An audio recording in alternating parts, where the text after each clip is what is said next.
Ladies and gentlemen, thank you for joining Why So Sidious, a Nerd podcast. This is Week in Geek, and we have a lot of stuff to cover, so it's been a slow couple weeks, but this week has quite a bit. We have Netflix bought Warner Brothers. We got Brainiac cast in the DCU, Scarlett Johanson in the Batman 2, and a few more things. So it's me, Jeremy, we got David, we got Caleb. We are at Why So Sidious Pod, TikTok, Instagram, X, Twitter, YouTube, Spotify, iHeart, all the good stuff.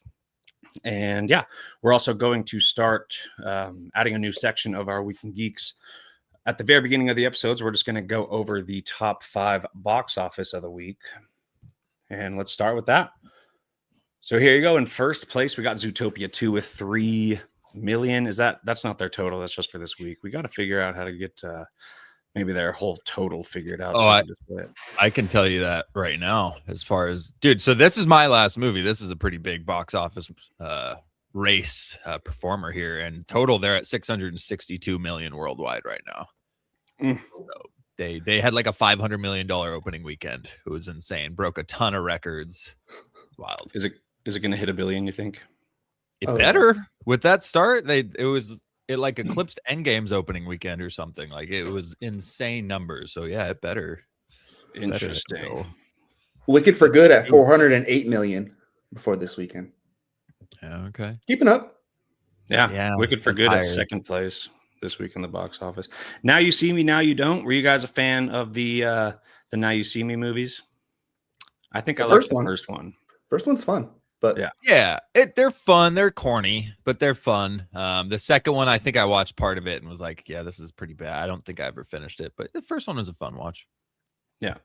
Then Eternity, don't know what that is. That's fourth place. Then Predator Badlands still in top 5. It's been out for maybe like a month already. So it's still in the top 5. Got another 200K. Well, so there's a little box office update. Yeah, we're going to start doing that. So real quick, it's almost at 200 million. So it was one of those where we're like, do we take it as a last pick? Been better than 2 of my picks. Right. Yeah. We'll see how it goes. All right, our first real topic of the day, and this is a big one.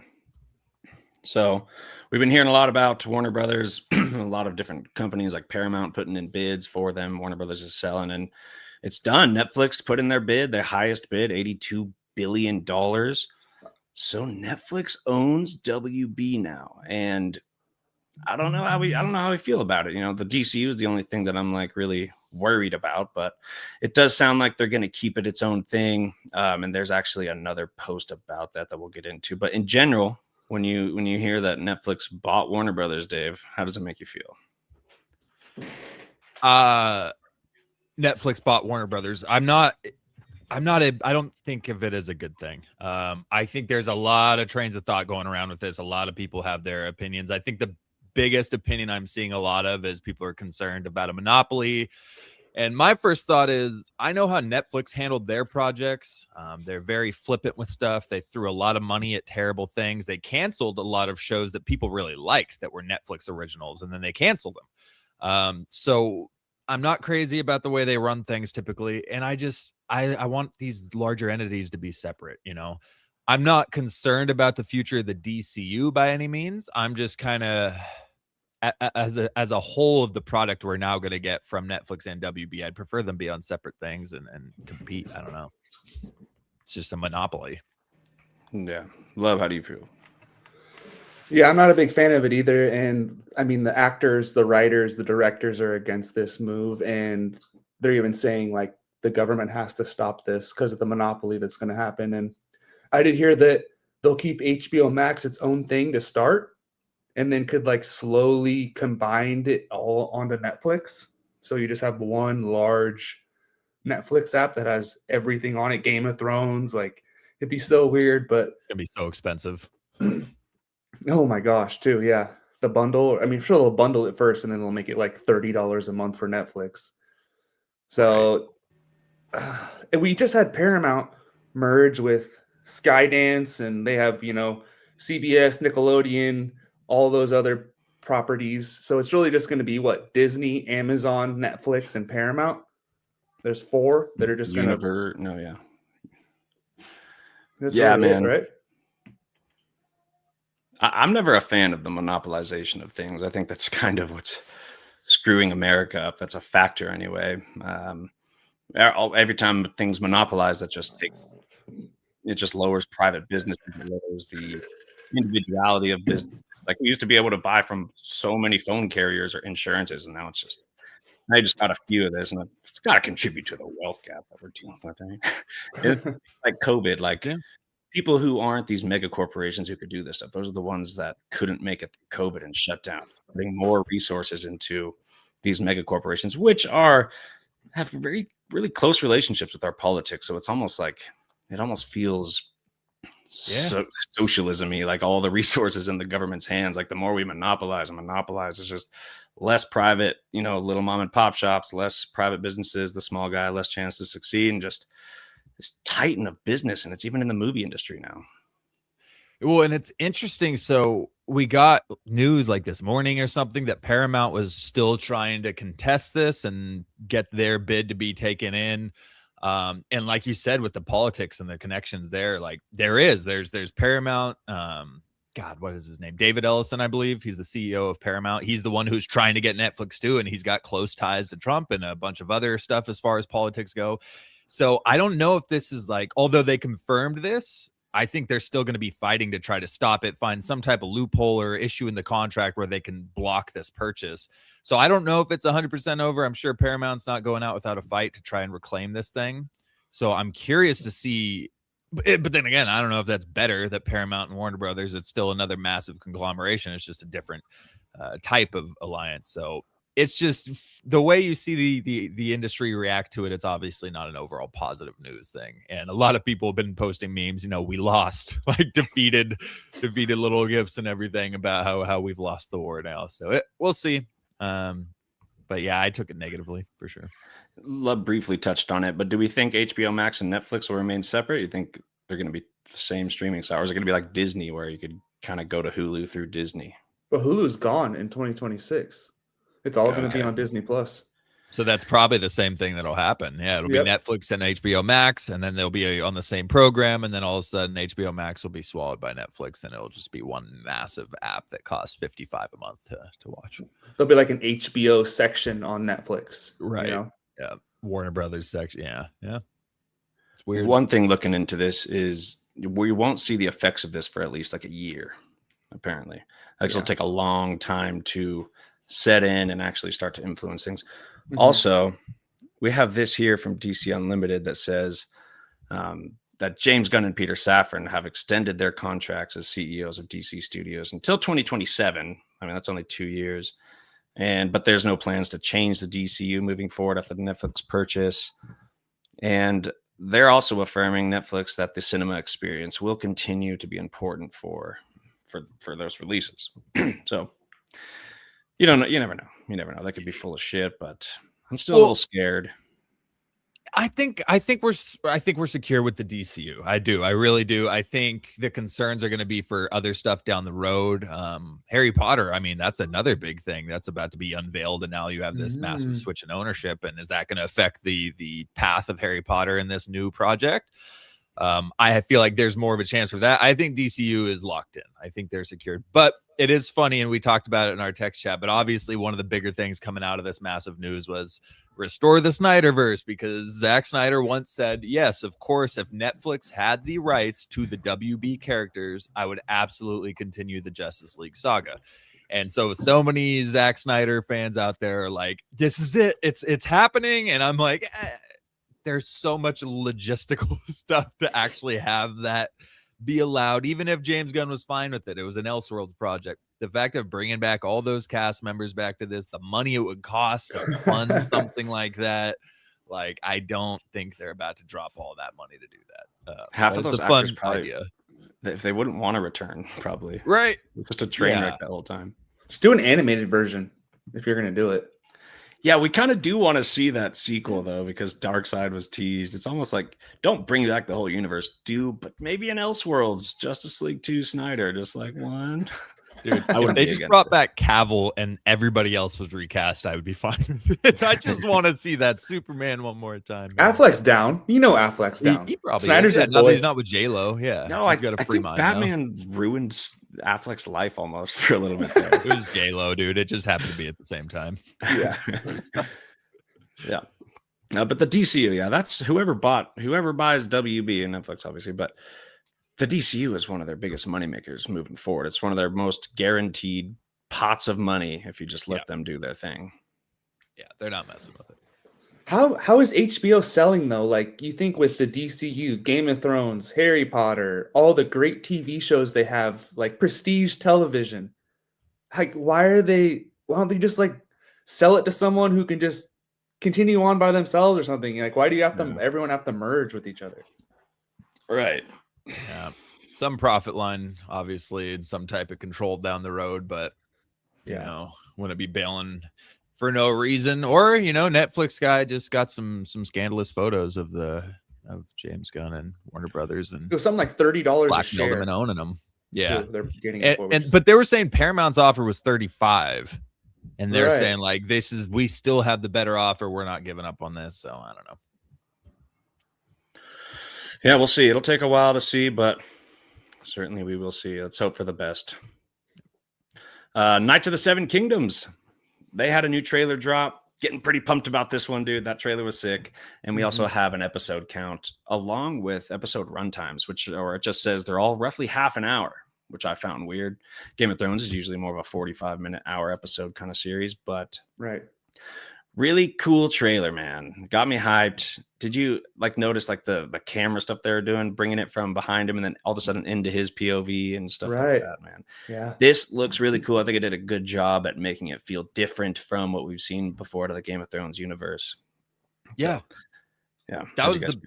That was my biggest takeaway from that trailer was it feels like we're in the same universe, but it feels like it's shot totally different. Like they did it in the right way. Like this is not, like you said in a prior episode, this isn't the great houses that we're following around. We're following around the people in the muck, the flea bottom storylines, the story, even though it does end up being a Targaryen royalty involved in it. And, you know, there is a knight who ends up rolling into it, but still we see more of the ground level stuff and the point of view of the impoverished looking at these great houses from a different angle instead of us seeing them as the main characters. So I got that right off of the trailer, and the trailer had the perfect vibe from the books. It felt exactly how it should have felt.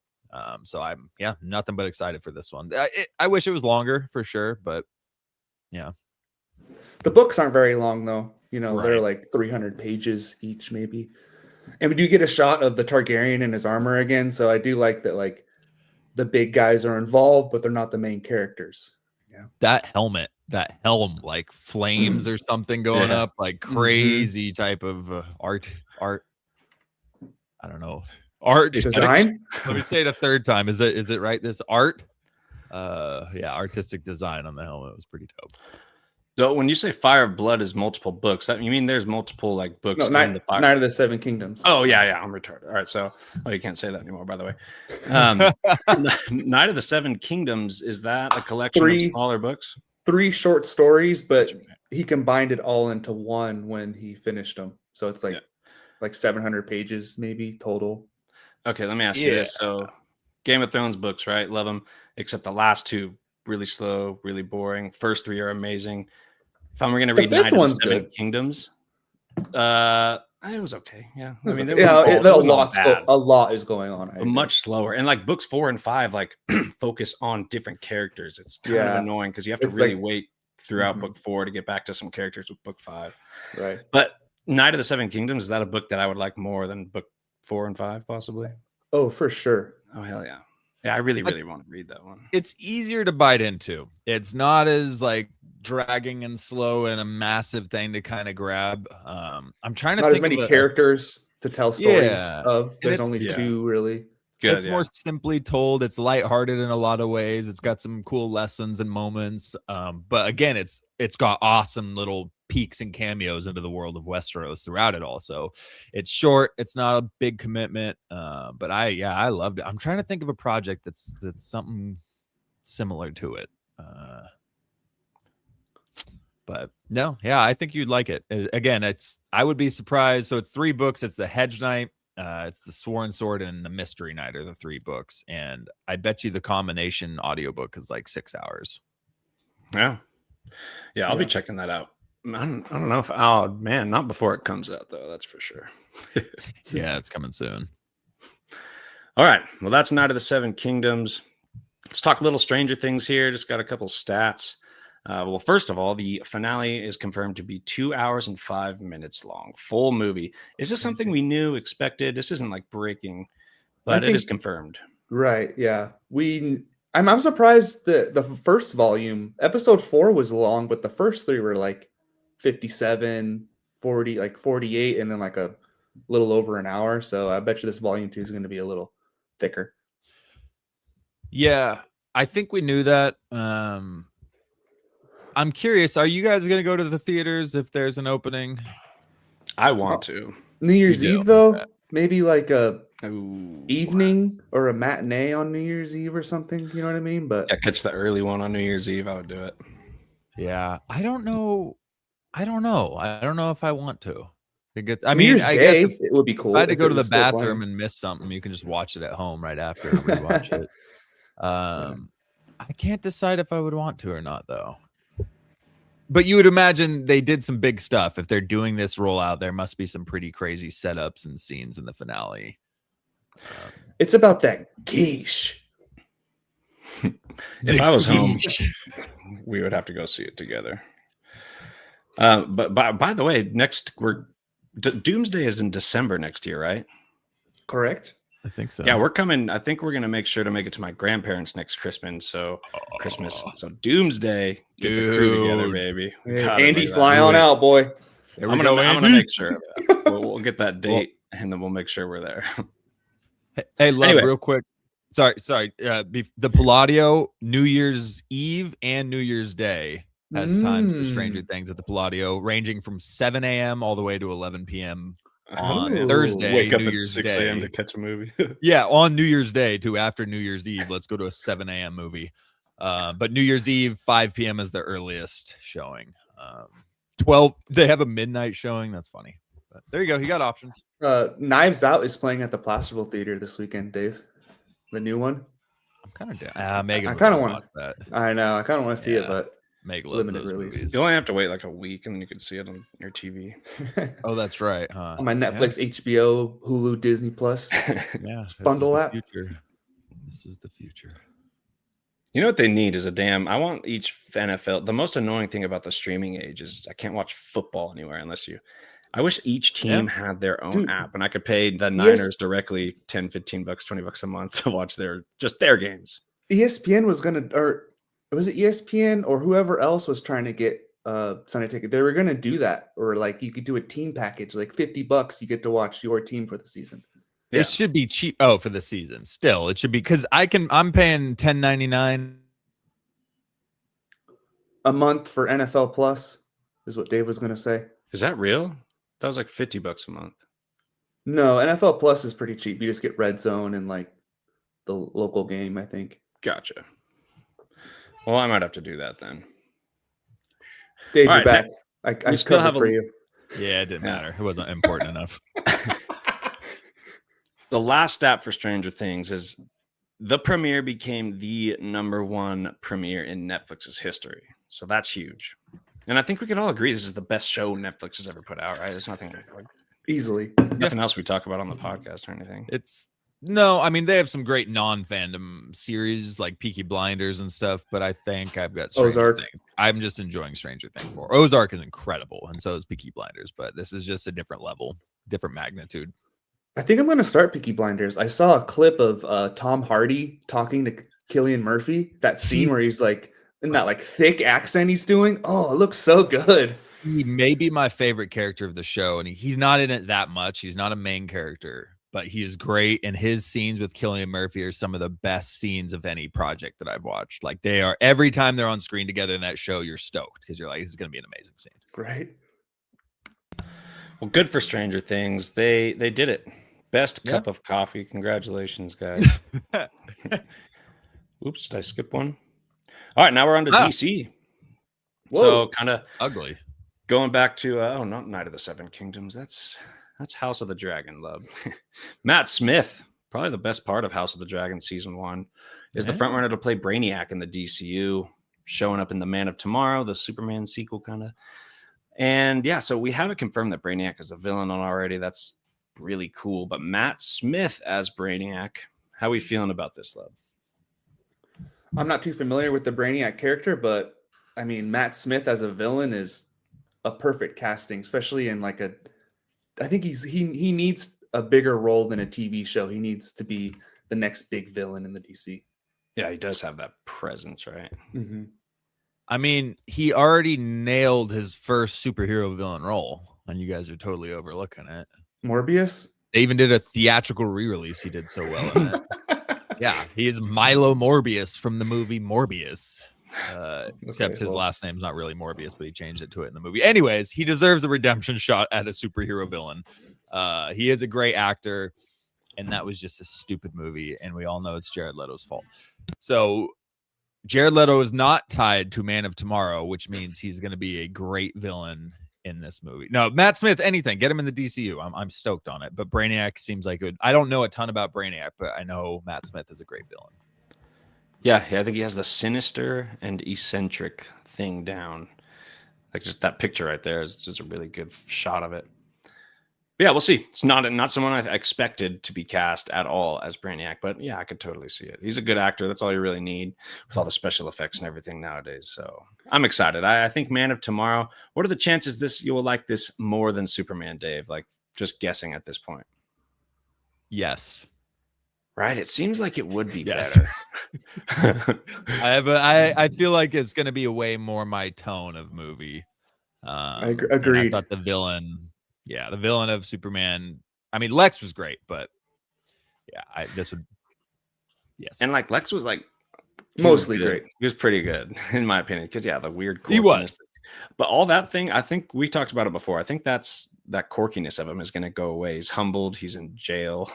He's going to get more sinister and more crazy. Yeah. All right. So looking forward to that. A couple more things for DC. We have Scarlett Johansson in talks to be cast in the Batman Part 2. So MCU to DCU, baby, because she had some drama with Disney. I don't really think she's going to want to come back. Plus her character was killed off. But moving to the DCU, and not the DCU at all. This is just the Batman Part 2, right? So not the DCU. Right. What kind of role do you see her playing, Dave? My first thought went to Poison Ivy, actually. Mine too. And it's probably just because of the hair color, so that's kind of unfair. But I was thinking that, then I was thinking, well, love interest of Bruce Wayne. We got Poison Ivy. And then I saw the main theory, which is the Mask of the Phantasm character, which that makes sense. I could see it being something like that, a scorned lover of Bruce Wayne's, even though I can't see this Bruce Wayne having had any lovers. No offense to Pattinson, but just from what we saw in the first movie, it's hard for me to imagine he had a dating life. But yeah, my first thought was Poison Ivy. Love had brought up Mask of the Phantasm. So what's your thoughts on that? One of my favorite animated movies from my childhood, the 1993 film. So Andrea Beaumont is the villain from that, where she's ex-love interest of his becomes a vigilante after her father is murdered by the mob. And as the Phantasm, she's a skilled assassin who targets members of the criminal underworld, leading to a confrontation with Batman and the Joker. So she's like a dark hero, kind of right in the middle there, maybe teetering. That is what I just said, and even said that character. But yeah, I think that could be cool. Sorry, I got a phone call. I must have heard. I didn't hear that. So, the Phantasm character doesn't have a comic book background. I'm pretty sure. Like that's just that movie, and a lot of people see that movie as like the best Batman movie ever. Sometimes, some of the real artsy people, and yeah, it's a good little movie. But I don't know anything about that villain. I thought Poison Ivy. I do hope it's someone on a more of a power level scale, even though it is the Matt Reeves universe. So you're not going to expect a lot of crazy powers. But I just don't want her to be another agent, another CIA spy or something like that. I think Poison Ivy would be a really, really cool role for her. But last question on that. Do you think a Poison Ivy character fits into that universe? Controlling plants. Yeah. Okay. because it I seems mean- so grounded and like borderline realistic. Aside from nailing bridges after you jump off a building and surviving and stuff They like could that. alter the character to make it more realistic. Maybe she just has like poison, uses flowers for poisons and Right. gases. And, Botanist. yeah. Yeah.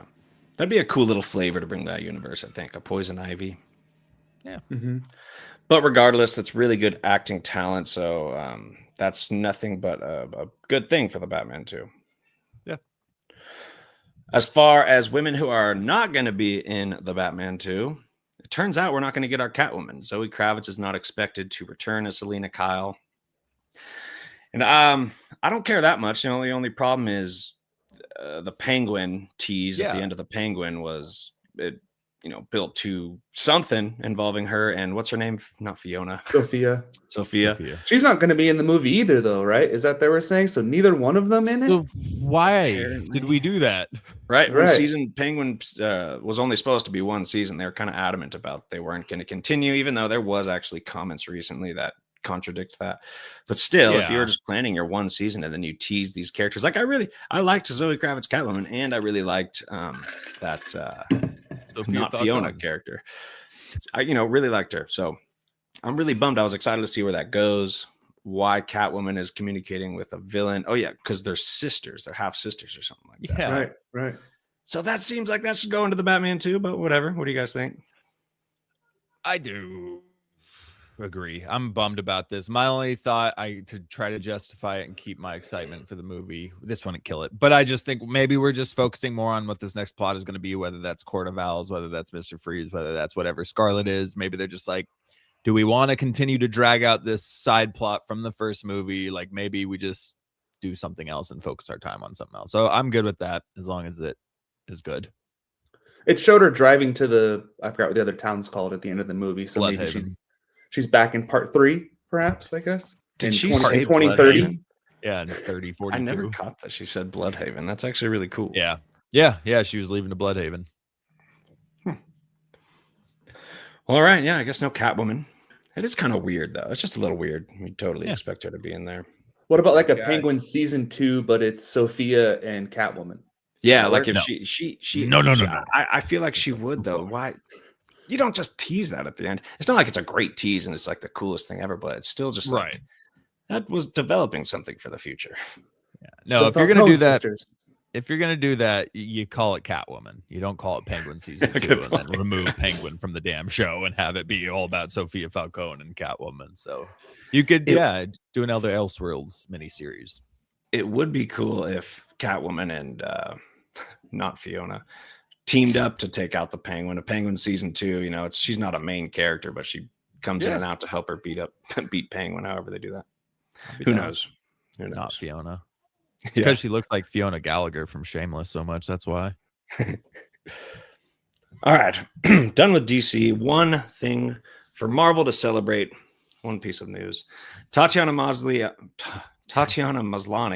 has no interest in working with Disney. So haven't they already shot Doomsday, though? Wow. You brought up She-Hulk and Dave immediately left the podcast. Yeah. But show my face with this garbage. Was she just not in Doomsday, or is she saying she's not going to come back for Secret Wars? Because Doomsday's already shot, but she was already beefing with Disney before Doomsday. So, like, is she in Doomsday? Was she on the chair thing? No. Okay, so now we're just probably not going to see her in Doomsday, which is fine. But the whole point of this news is, she's done with Disney. Right. And She-Hulk, the series that came out with her in it, no one likes it. It's probably the worst thing Marvel has ever released, in my opinion. Like, I don't think there's anything worse that they've released than She-Hulk. So I don't think anyone's shedding tears for She-Hulk not being in there. The only problem is it's not really Tatiana Maslany's fault. I mean, the character was fine. The writing was just trash, god-awful dumpster fire. She-Hulk could have a place in the Marvel universe where it's cool. It's just that show destroyed all optimism for that. So, well, your problem is you don't have the show IQ and you hate women, and that's why you think that way about that show. But it was actually pretty good. No, she was fine, but nobody's shedding tears about this. I wouldn't want to come back if I was her either. Like, let's just clean slate. Like, you know what? We tried, it didn't work out. Let's just move on and do our own thing. And this is in the midst, by the way. I guarantee you, this is partly political about not wanting to work with Disney. It's the same thing with Oscar Isaac not wanting to come back to play Moon Knight. He said, well, if Disney stops, bending to fascism is how he put it, then maybe I'll work with them again. But for now, I have no interest in working with Disney. So I guarantee you this is in that same kind of lens with Tatiana, because I know she's had issues with the political. I'm not going to get into the political stuff that they have problems with, but they have conflicting ideologies as far as Disney's treatment and world politics go. All that being said, yeah, why would you want to return to your most hated project that was trending for months while people just ripped you when it wasn't even your fault? So I don't blame her on this. And you can do She-Hulk, bro. Sorry, you can recast her and just do a full CGI She-Hulk character in Secret Wars, and I wouldn't mind. It could be a variant. It's not like the end of the world if you really were dead set on using a She-Hulk character. I saw on Twitter just recently that December 11th is the confirmation for, I shouldn't say confirmation, but that's when the Doomsday trailer is going to release. Yeah. That's interesting. December 11th, yeah. A week before Avatar. Yeah, screw you, Avatar. We don't need Yeah. you. I was going to buy a ticket for that trailer. No, I don't have to. No, I'm actually going through Way of the Water, and it's not bad. It's good. Yeah. Yeah, it's better than the first one. Avatar's weird. Like, I'm not excited to turn it on, but once it's playing, I'm like, it's pretty good. I'm okay with this. Like, but I'm not really not excited about Avatar. Dude, the second act is slow in that movie too, when they go to the water and like meet the people and like train that way. They just met the water people. Yeah, they have all these child drama fights and stuff between the kids and a bunch of stuff that goes on for 2 hours. But no, it's a great waiting room movie, Avatar 1. I watched it a couple times in the waiting room and was enjoying it very much. All right.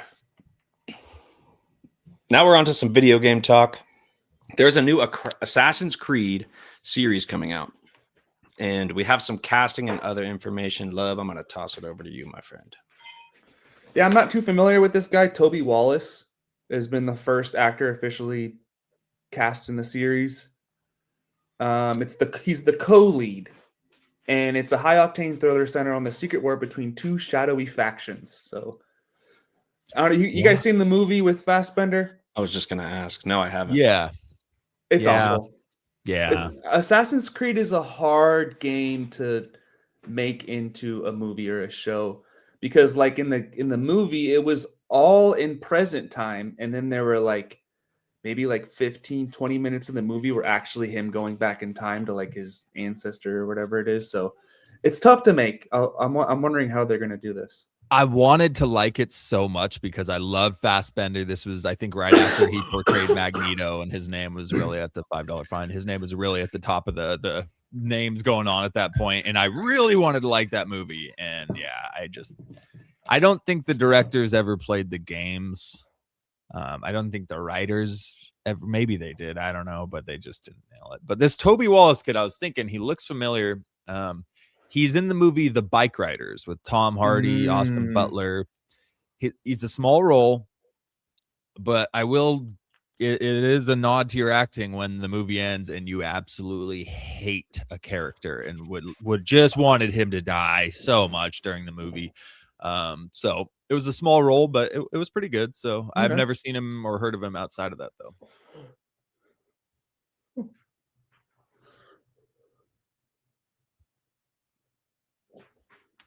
Am I dropped? Oh, is JD dropped? Am I here? Hello? I think JD's gone. No. JD? He's frozen. No! What an idiot. Can you imagine dropping in the middle of a right? Like, that's got to be some of the most embarrassing. Wow. Well, I'll keep it moving with the video game news. There you go. A Far Cry live-action series is in the works at FX. Noah Hawley and Robert McElhenney are developing it. Rob Mack, which apparently is what he's going by. It's Rob McElhenney. It's from Always Sunny in Philadelphia. It's Mac from Always Sunny in Philadelphia, if you watch that show. So very interesting that he's the guy. Oh, Jesus. This is not going well. I'm by myself now. He is a guy, though, Dave. He is indeed a guy. But it follows an anthology format like the games, and there will be a different cast and setting each season, which is very interesting. So more of an American Horror Story style. Dave, you were talking. Sorry, you're talking about Rob Mack, and then you dropped. Yeah, off. Rob Mack, the guy. Always Sunny. Have you seen It's Always Sunny in Philadelphia? It's okay. So it's Mac. His character is Mac. In real life, he's married to Dee Reynolds from that show. But he's doing Welcome to Wrexham with Ryan Reynolds, where they took over that soccer team on FX. That's the guy who's going to be. I think he's starring in it too and writing. Damn. Yeah, it's an anthology series. I don't know if you heard that. Yeah. So it's new setting and series or cast every season. Which is cool because every game is on a different location and a different story too. It's not like it's a continuation, so that makes sense. Did you ever play any of the games? Yeah, the Colt in Montana one. I think that's 5. 4? 5. Yeah. The Giancarlo Esposito one was 6. And I started it. I actually do one. I never finished it. It's a fun game. Maybe I'll put that on my list.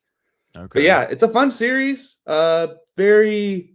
You get like very creative weapons. It's kind of like post-apocalyptic in some of them. So yeah, it's a fun. JD, you're back. Welcome back. Hey guys, I like you a lot. Are you a big fan of the Far Cry? Yeah, I played Far Cry 3 and I really loved it. That's like really very open world, very cool. I really like that game. So that's 3, right? That's a lot older. They're up to like 5 or 6 now. Yeah. 3 was the only one I had played too. It was good. Nice. Real good. Yeah. And is the newer one the same format, open world, everything the same thing, just better? Oh yeah, it's all same, just a new story. Yeah, I really want to play the new one. Mm-hmm. Far Cry 7 comes out next year, or is supposed to. It looks like there's a No, don't trust me. This is an AI overview. As soon as I looked it up, I don't know if there's a trailer out or not. But Far Cry 7 is the thing that's in the works right now. But I'm getting Far Cry 5. I think that's my next game, the Montana campaign. It's fun. A lot of fun. Oh, it's in Montana? Even better. Yeah. Yeah. That's cool. Like so the series, are you looking forward to the series or? Yeah, that's definitely easier game to make into a TV show than Assassin's Creed. It's more like Fallout in a way where it's just fun going on an adventure, meeting crazy people along the way. There's even in Far Cry 6, Danny Trejo's one of the side characters, like makes a cameo in the game, and you like go fishing with them or something. And so you can have like a lot of fun scenes in this show. Yeah. It's funny how we just exited an era of video game adaptations being terrible. And now video game shows are coming out that are just like really good. Last of Us, Fallout. And now it's like you hear Halo. Was that good? No, okay, that was terrible. Yeah, so that's interesting. Looking forward to it. Yeah, Fallout comes out the 17th.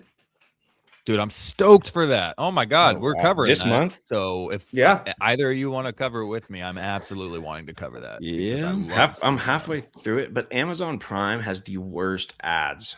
They're so frequent and so 2.5 minute ads, dude. And like every 10 minutes, it seems like maybe even shorter. And they don't get shorter on other streaming things. Like the first ad maybe is 90 seconds, second ad 90, and then it's like 30 or 45, and it gets less and less. Amazon, start to finish, dude, you have like 7 2.5 minute ad breaks for a 45-minute episode. It's insane. I'm doing Netflix right now, and I think their longest is 30 or 45 seconds. They're way better with their ads, but it's insane with Prime. And I don't know how much the ad-free plan costs, but I may have to do it just because it makes it so frustrating. Right. They're going to squeeze that extra dollar out of us. Yep. Okay, well, that wraps it up for the planned topics, but one more interesting little topic. Is Quentin Tarantino taking jabs at Paul Dano that seemed abrupt? It seemed a little unnecessary. It seemed random. What do you guys think about this? Well, I got the quote if you guys want it real quick. He's talking about There Will Be Blood. Of course, him and Daniel Day-Lewis, classic movie. It was number 5 on his top 20 movies of all time, and it could have been number 1 if Paul Dano wasn't such a weak sauce man. He said it's supposed to be a two-hander, but Dano is weak sauce man. He's such a weak, uninteresting guy. The weakest fucking actor in SAG. And he laughs. Jesus Christ. And now, like, Paul Dano has gotten so much support from anyone who's worked with him, directors, actors are like, no, we love Paul Dano. And I mean, he was pretty good in the movie, and I didn't think he ruined the movie at all. Like, he was like passive but kind of sneaky young preacher in the South who gets taken advantage of by Daniel Day-Lewis. So I thought he did a good job. And like Dude, him and the Batman was really good too. Yeah, it was great. Prisoners, he was really good in Prisoners. So it was a smaller role, but he was still good in it. God. He didn't even end it with that. He continued calling him the limpest dick in the world and then said, I'm not saying he's giving a terrible performance. I'm saying he's giving a non-entity performance. I don't care for him. Like, he just kept going and ripping this dude. And it was like, did he sleep with your wife? Like, what happened that you're coming? But yeah, everybody has came out of the woodwork going like, Paul Dano is amazing. So obviously I don't think he's tripping on it. And it's Quentin Tarantino. He always says outlandish stuff, but it was just more like, the hell was that about, dude? Like, why? Paul Dano has the weirdest, he's somehow monotone and awkward, yet has a presence on it. Like, even if it's like, what comedy movie was he in where he's always on a couch with long hair saying goofy things? Apparently has a huge schlong. Yeah, I forget what that one was, but he's also in Little Miss Sunshine. Did you see that one where he's the colorblind kid who wanted to be a pilot? It's more serious. That's like his first role, I think, right? He was great in it, though. It was barely any speaking lines, but that's when you know, like, wow, he did pretty well because he was a character who never said anything, but he conveyed so much emotion. It was the first time I saw him anything. Yeah, he's good. Yeah. But people are making... He sucked in that movie. I did want to say I hate his character in that movie. So really? He was obnoxious, and I kind of think that movie's overrated. Yeah. Which one again? There Will Be Blood. Oh, okay. Though every scene with Paul Dano is so over the top in that movie. So I did want to clarify. I don't like him in that movie at all. But as an actor, he is great. He just I drink your milkshake. Yeah. It's so over the top. I haven't seen it. It blends into my head like it's the same movie as Old Country with No Man. For some reason, I get those two mixed up. No Country for Old Men? No men. There's no men out there at all. It's just an old country, bunch of women. It's a totally different movie, though. I know. It's a very different movie there. Old Country with No Men. That movie actually doesn't exist. So, Old Country with No Men. Jesus. Themyscira, dude. Called Barbie, I think, came out a couple of years ago. Themyscira is very old and only female. That fits the description. All right. Well, actually, stay tuned because Love and David are going to continue talking about Stranger Things episodes 3 and 4, covering up volume 1. But I'm taking off, and that was our week in geek news. So follow us at Why So Sidious Pod. Interact with us. You can buy our merch too and help support the show. Check us out. And then after this, we'll get Andy back on.